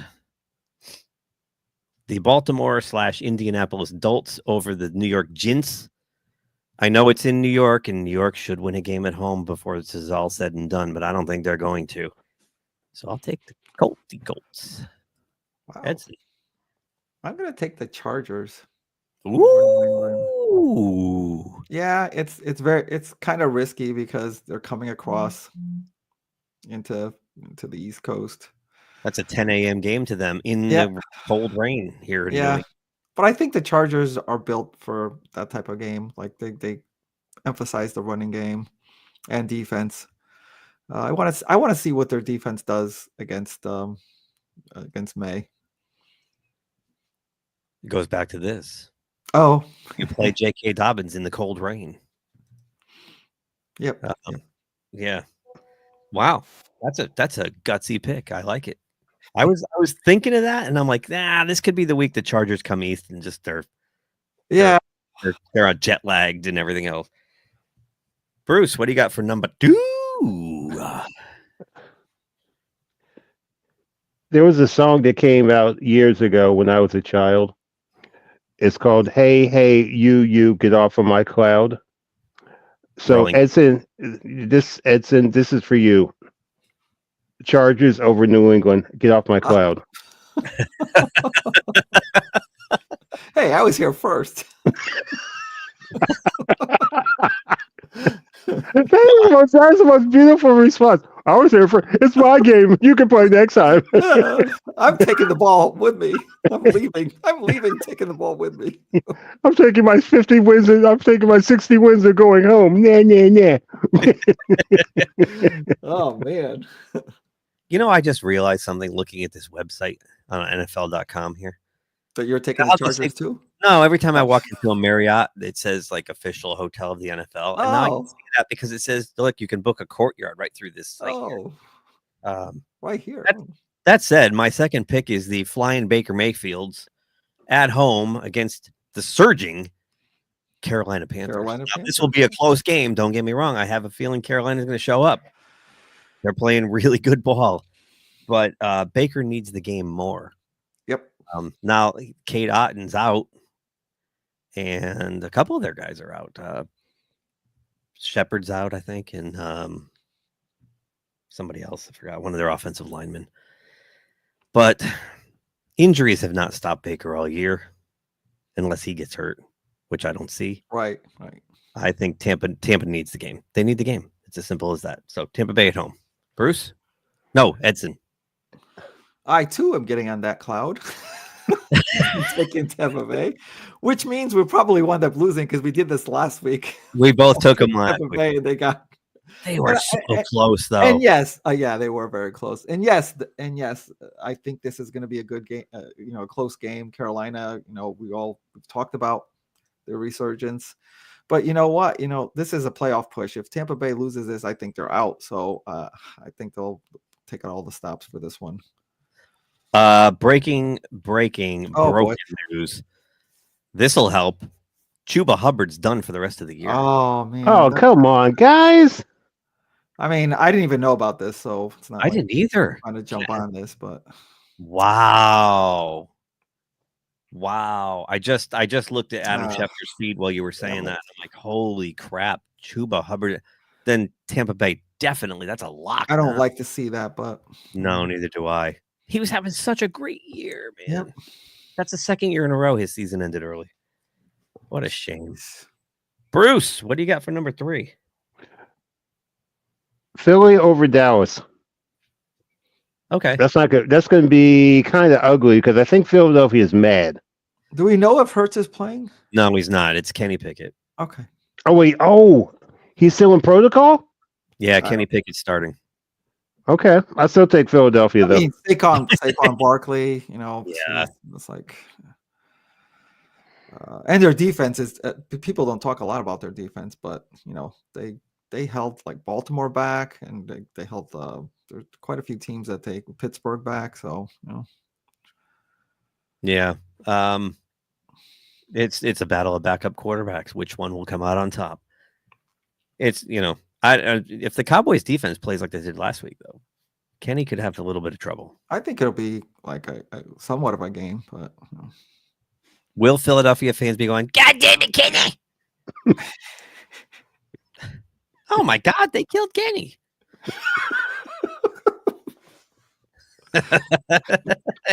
Oh man. Okay. It's so poor. Okay. Is it my turn? Yes, it is. Yeah. Yes, sir. I'm taking Joe Burrow and the Cincinnati Bengals Okay. at home to beat the Broncos in a Donnybrook. This game, I don't know where Donnybrook. I like that. but I think I'm gonna even if I'm not home, I'm gonna be watching on the phone. This game, I wish this wasn't on Saturday. But yeah, this is a Saturday game. That's right. Today at 4:30. This is going to be an awesome game. Both teams need this badly. I've got the vibe. I think Broncos might lose out and Bengals are going to win out and the Bengals are going to sneak in. So we'll see. Edson, what do you got? That'll be quite a show. I'm going to go to a similar game, but later on that day to today with the Rams over the Cardinals. And I think it's very similar to this, but that the Rams, no, not similar to the Tampa Bay game. I mean, because the Rams are doing a playoff push and they really need this game to solidify that division. And they're home. Cardinals got eliminated, so I give them the edge. Every time you see a division game, obviously there's always a chance that's gonna come down to the wire. But I think the Rams have the edge here. Yeah, that's a good pick. I think if the Rams win, they clinch the division. Am I wrong? Yep. Yeah, I think you're right. Yep, because the Seahawks are Seattle lost the previous, not the one we just saw, but the previous game. Yeah, they lost even though they won this week too. Yeah, that too. Yeah. Good pick. I was leaning that way, but like you said, division game. Yeah, I know. The Cardinals, they're feisty. Yep. They're feisty, and if Connor plays, look out. So Cardinals don't have anything to play for now. That's the thing.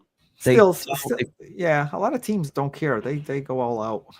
I think the Cardinals are going to go all out. I think they have something to prove, and Jonathan Gannon's an awesome coach. I mean, what he's done with them this year. Yeah, I mean, that's nobody surprised. had them winning more than 4 games. If we go back to the beginning of the year, I wonder what Vegas had on them. You know, so they're going to land right where I picked them to land, though, 3rd place. Yep. Bruce, what do you got for your 4th pick? Washington over Atlanta in the mud bog. I suppose a storm down here this weekend. I'd be really interested to watch this game. Yeah. Just to see Penix's second game against a good opponent, and of course see Washington, how they follow that up. Well, it's a Sunday night game, not at SoFi Stadium. Go figure. They were going to play it there, but travel arrangements were kind of. You think because of the storm they'll move it there? I'll look it up on TOP. I'll text you later.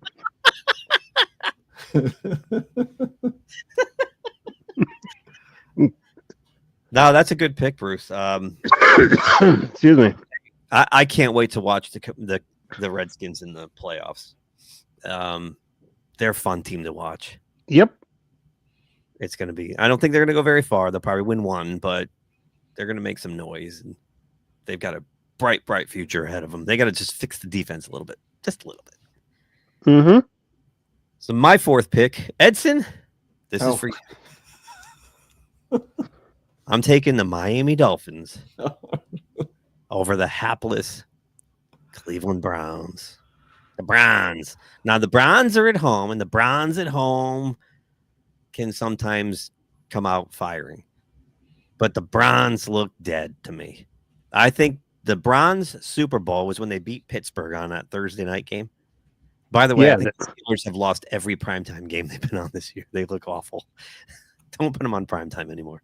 Oh, okay. Remember when they used to always win on primetime? Now I think they lost every single one. Embarrassed themselves. Yeah. So the Brownies are the Brownies. And Miami, they're not out of it yet. Technically, yeah. Technically. Yeah, and I'm trying to get onto the Dolphins' good graces again, and that too is my 4th pick. After I picked against them last week. that was probably the worst pick I did all year long. That one. Damn it, San Francisco! What the heck is wrong with you? So now I'm back to the and up until now I've picked Miami like 2-3 times, and as bad as their season is, they did it for me all year long. So I'll pick them against Cleveland again. All right, Bruce, your 5th and final pick of the week. Final pick of the year. Well, of the year, not of year, but of 2024. Oh, yeah. I'm getting misty. That's true. That is true. Good point. Detroit over San Francisco. Get off my cloud, Bruce. I also have Detroit over San Francisco. 49ers are done, man. Put a fork in them. Edson, that leaves you for your last pick of the year. Here it comes. Here it comes. I was gonna go back, but the last time I did this, it backfired on me. So, I too have Detroit over San Francisco. Oh. I was actually, it's actually written down here, but I was actually gonna go to Green Bay, and I'm like, hey, get off of my cloud. Get off of my cloud. Because I think that's gonna be such a good game, and I really do think Green Bay will win that game, and it would have been a better, probably more guts, but I wrote down Detroit, so I'll just keep them there. One thing Detroit's proven this year is they can go outside. Yeah, they can. Yeah, much any conditions. Yeah, they won in Green Bay in the rain. That is a symptom of a team taking on the identity of its head coach. Yeah, that is Dan Campbell doesn't give a crap where they play. Yeah, that's for sure. He doesn't care if they have shoulder pads and helmets. Just get out there. It is quite amazing that team. It's like you've sustained so many injuries, and to have a game like last week, and I don't know, we'll see the rest of the year. They are the poster for all these fans that go, "Oh, this so and so was injured." Yeah, get over it. Detroit's lost half their freaking starting lineup, and they don't stop. Oh! This just in. Matt Eberflus is still. He's saving his timeout. He's going to use it eventually. Wait, Bobby, I just want to see. Oh, Cindy. Perfect. He's saving the timeout for next week, for the following week in Lambeau. They're playing Green Bay last week. Okay. There it is. They're going to wait. He's going to call that timeout. Bruce, I'm surprised. One of Bruce's picks, of course, is going to be Green Bay over Chicago, and Eberflus is going to be timeout. To soften the team up, would throw the challenge flag first. Wow, can't believe it. I mean, I know interim coaches. There's very successful interim coaches, but for this year, for the Jets and the Bears specifically, you have not seen a much worse transition transition to those interim. I'm not blaming them specifically. I mean, they were probably put in a spot where they weren't ready for, but geez, holy cow. And in the case of the Jets, they fired week 5. They got rid of Robert Saleh. They were 2-3 at the time. They've won 2 games since that move. What did that net them? That was horrible. They would have won more than 2 if they kept Robert Saleh. Oh, for sure. Yeah. That's just terrible ownership. They're just a disaster. Okay, I'm sorry. No, go ahead. No, go ahead, please. This one, wait. Go ahead, please. No, you first. You first. I didn't have anything, so. This just in, which on a sad note, someone just put this on my X whatever Twitter page. It says farewell to the NBA calling team from NBC. Bill Walton, Greg Gumbel, and Steve Snapper Jones. Oh, right. Wow. All of them this year. Wow. That's hard. That's really hard.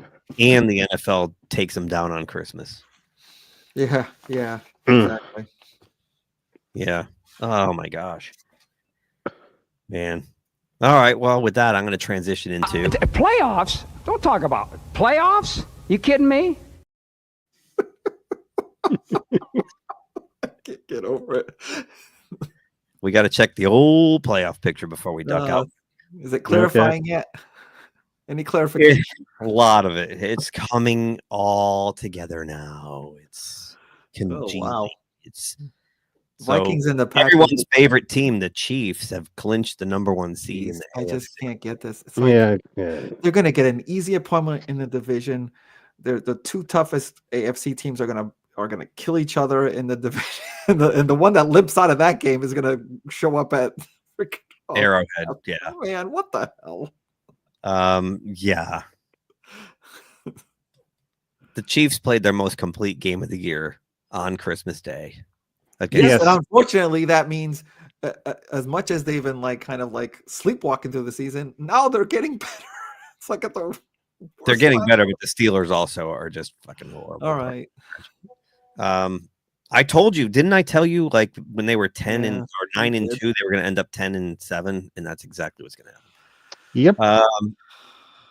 Bills look like they're going to lock up the #2 seed if they haven't already. Although the Ravens do have a tiebreaker, so if the Bills somehow lose to the Jets and the Patriots, which if they play Mr. Trubisky, they could. I don't think they will until they've got it clinched. I think Josh will play this week until the game gets out of hand. Maybe they'll want to. Maybe they don't want to see Cincinnati coming. They don't want the no one wants to see Cincinnati. Exactly. The second seed, if the Cincinnati makes it, we'll get them. The Ravens took the division away from Pittsburgh. They're going to keep it. The Steelers led all the way until week 16 and then choked it away. Week 17 and choked it away. Houston playoffs. Houston, by virtue of a shitty division, will exactly get the #4 seed, and Pittsburgh right now has the #5 seed, and that's guaranteed. So in the hunt, we only have 2 teams left. Really, the Chargers and the Broncos. But on le bouble, I can't believe the Dolphins are still there. Colts, Dolphins, and Bengals. Now the Colts and the Dolphins need a lot of help. The Bengals is more of a straight shot. Although, hang on a second. Houston's 9-7. Colts are 7-8. They're only a game behind them. They must have the tiebreaker. That's interesting. Yeah. I still think Cincinnati, their odds went up from like 5% to 12% if they win. That's amazing. I just call me crazy, and people will. I just think the Bengals feel it coming, man. Eliminated officially eliminated. Come on. Jets, Browns, Jags, Titans, Raiders, and the Patriots. In the NFC, that number 1 seed still up for grabs. Yep. Lions got to win out, really. Because not so much the Eagles, but those Vikings. Yeah. The Vikings, that is a surprise to me because we were talking about it, and Edson, I still agree with you. I still remember you saying this, the pumpkin thing, and it hasn't happened. It hasn't. We were all saying it hasn't happened. We kept waiting for Sam to Sam. Maybe in the playoffs. Maybe it'll happen in the playoffs. I don't know. In the what? Playoffs? Don't talk about it. Playoffs? You kidding me? Yes, that's what I'm talking about. It'll happen this weekend because Jim is very confused, Edson. Yes, he is. I am so looking forward to that Packers-Vikings game. That's going to be that's going to tell the tale of what's going to happen here. I mean, I think so. This week is going to decide the seeding, I think, because now if the Packers beat the Vikings and then that's a 1 game with a week to go. Yeah. Then they'll be jockeying for position. And Detroit's got to win to stay ahead of these guys. This is going to be fun. It's going to be fun. But then on the outside, just looking and salivating and wringing their hands are the Eagles. Like, if everybody loses, we get it. We get it. Yeah. We need the extra rest. Yeah. Yes. Right. So, I mean, this is amazing that right now your 5 and 6 seeds are a 2-win and a 4-win, or 2-loss and a 4-loss team here. Vikings and Packers. What crazy. Just 3 out of the 4 playoff teams are from the same division right now. Yeah. That's crazy. So outside looking in, or Rams have the current 3rd seed, Falcons have the current 4th, and Commanders have the current 7th. So they would be in if the season ended today, but they are not locked. Oh, they're okay. They still haven't really made it. Right. They haven't decided position yet, right? Yeah. And on Le Bouble are the Seahawks and the Bucks. So again, the Bucks control their own destiny in a way. I mean, yeah, they went out. They've got to come in with a better record than Atlanta because they lose the tiebreaker because they lost both games head to head with the Falcons. So the NFC playoff picture is a little more exciting. Mm-hmm. The Cowboys. I can't believe it. Cowboys are still in it. No, they're out. Cowboys are out. Oh, okay. Yeah. Yeah. Cowboys, Cardinals, 49ers, Saints, Panthers, Bears, and the Gents. So I tell you who's suffering the most. That's 2 teams being out. Is NFL is the Cowboys and the 49ers because you could always count on one of those 2 teams bringing in some money. Yeah, especially Dallas. Yeah, the TV ratings. Yeah. That's it. That's the word I'm looking for. TV ratings. But the Lions are the new darling of the for league, sure. You know, so if the Lions make a run, they'll be plenty happy with that. So. Well, you were talking about the Eagles. When you're talking about the Eagles are wringing their hands, the first person I thought of was Mr. Burns. Yes, it's going to happen. Excellent, Smith. We have a chance for the playoffs. I mean, if you have a championship game, Lions, Eagles, Lions, Packers, Eagles, it's like what Vikings, Lions, all Vikings, there's such Eagles, great matchups there. They are much more compelling than anything you got going over here, except maybe exactly. Ravens, Chiefs, or Bills, Chiefs. Yeah, just for the hope that one of these teams can pick off Mahomes. Right. But yeah, everyone's. I mean, I was watching the game with friends on Christmas Day. You guys would have been proud of me. We every time the Chiefs did something good, it was debatable. We all took a drink and called it a Keith call.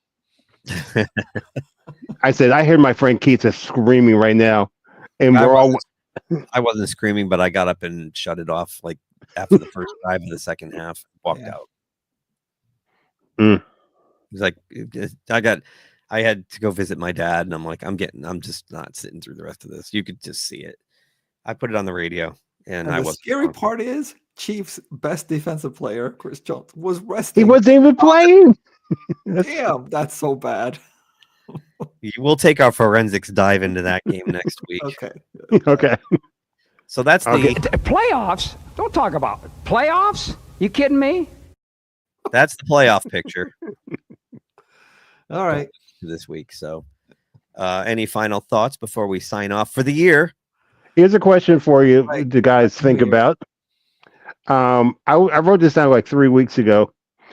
What game do you remember watching that turned you into a football fan? The very first game you watched.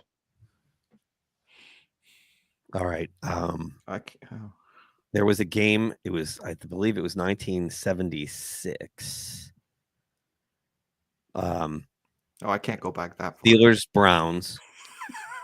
And Keith, will you mute him, please? I'm begging you. Mute him. The Steelers. They ran a flea flicker. And Terry Bradshaw threw a bomb to Benny Cunningham to win the game. Oh, I remember that game. That was against the Browns at Three Rivers. Yeah, it was either 76 or it had to be 76, I think. It had to be because I watched Super Bowl 10. But the game that stuck out to me as a kid was that, mostly because my stepdad jumped out of his chair screaming, "They pulled the flea flicker, Kiko! They pulled the flea flicker!" I didn't know what a flea flicker was, but I learned on that day. That's and awesome. Terry Bradshaw is still the best Steeler quarterback of all time. So there, I said it. Okay. Mine is now. I just had my quote unquote football anniversary.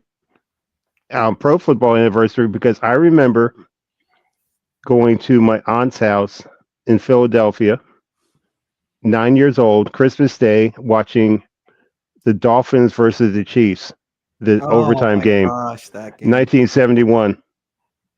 Wow. And I remember just like mesmerized, because one of the things I remember about that game the most, my father said, "Who's your favorite football player?" I said, "I really don't have a favorite football player." He said, "Well, watch this guy called Ed Podolak." And he just played the greatest game I've ever seen in my life. He was like everywhere. And that's when I became a football fan. I was really upset, but the Dolphins won. But it was that's when I got hooked on football. Christmas Day in 1971. That's awesome. No. Wow. Edson, what about you? It wasn't the first game. I think the first game I watched was I don't know about dates because you guys will have to tell me. First game I watched was, I believe, the Denver Cowboy Super Bowl where Butch Johnson had that really long, but that wasn't the game. That was just that just happened to be the first, because I did not. Bruce may not know this, but I did not grow up in the United States completely. I was 10 years old when I came here. So okay, it's not like I watched football before that. But the one that really got me was I wish I remembered. It was back then, San Diego Chargers against the Dolphins with Kellen Winslow. I think it went. Yeah. They used to have double overtime. I know the Dolphins lost that game, but it was amazing. Like that was a playoff game. Yeah, it was. It was 19. It was 82. It was 82. Oh my gosh! I was like, the way that it just. That guy was like and I think he was helped off the field at the end of the game because he was so exhausted. He did everything, and that was such an amazing game. Wow, that's a good one. Here's a stat of the day for you. What's so interesting about that game and the next game that San Diego played? What was the big thing that was like people were talking about? One was the Frigid Bowl, right? Right. Go ahead, Keith. In Cincinnati, it was like sub-zero. The temperature difference was Miami was 79 degrees, and in Cincinnati the following week was like 25 below zero. Oh yeah. It was like a 75-degree difference in 1 week. Wow. Yep. Wow. And I'll give you one more quick one. With the Dolphins and the Chiefs game in 1971 was the last game played at Municipal Stadium, where Kansas City used to play. And the first game in 1972 was the Dolphins and the Chiefs in Arrowhead, So the Dolphins beat the Chiefs in their final home game in Minnesota Stadium and their first home game in Arrowhead, because that was the year the Dolphins went undefeated. Wow. Holy cow. And since God, I need the life. since we're watching nostalgic, I saw this Roger Staubach highlight last night. I'm going to share it with you right now. Let me see if we do this. I remember. He has like eyes in the back of his head. Watch this. Jack Youngblood's coming. Oh, that was nasty. That was amazing. How awesome is that, man? Roger Staubach was killer, man. The guy was so good. Yeah. One more. Just he doesn't even. How does he see him coming? Whoop! Just ducks right underneath. Yeah, I remember that that Steelers Cowboys Super Bowl where Jackie Smith dropped Smith that was a good. That was such a. Oh, that was rude. Yeah, we'll have to do a all-time throwbacky, Right. what Yeah. we're doing now, just like for a whole thing. Cool. Well, it could be that isn't there a week between the last playoff championship game Yeah. and There you go. there's always 2 weeks. We'll pull up some of our favorite moments from the past. Yeah. That'd be Right. cool. Half of mine would be in black. Half of mine would be in black and white. But Edson said that, so I didn't. It'll be cave drawings. And I'll be. I wrote graphics. And I'll be like watching that for the first time, but it's... Wow. All right. Okay. Well, enjoy today's games, enjoy tomorrow's games, and have a happy New Year. Happy New Year, you guys. Appreciate you. Love you. On the flippity flip. Yes, I think no. Yes, the joyfulness is over. The joyfulness is over.